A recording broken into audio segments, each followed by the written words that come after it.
tout de suite notre envoyé spécial Florent Krebsek qui suit pour nous ce sommet mondial sur l'intelligence artificielle. Bonjour Florent, que va-t-il se passer au Grand Palais durant ces 2 jours ?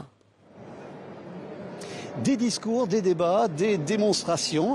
Les chefs d'État, Pascal, arriveront demain. En attendant, d'ici là, sur la scène centrale, par exemple, on s'interroge en ce moment même sur la manière de mettre l'IA au service du travail, avec la présence notamment ici du patron de l'Organisation internationale du travail, mais aussi la ministre française du Travail.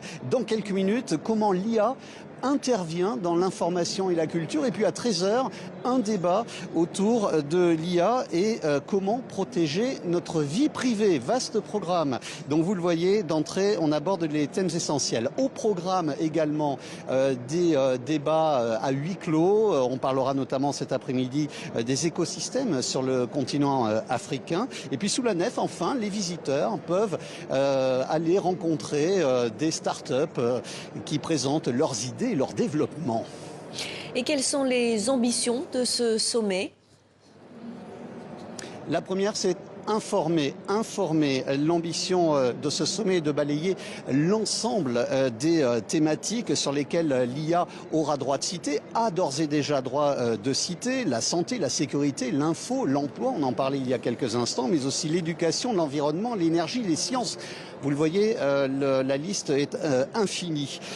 Il s'agit aussi ici de trouver des voies pour développer cette intelligence artificielle partout dans le monde. C'est la 3e édition de ce sommet. Les 2 premières éditions avaient surtout évoqué les risques liés à l'intelligence artificielle. Eh bien, ce sommet de Paris entend insister sur les aspects positifs de l'IA.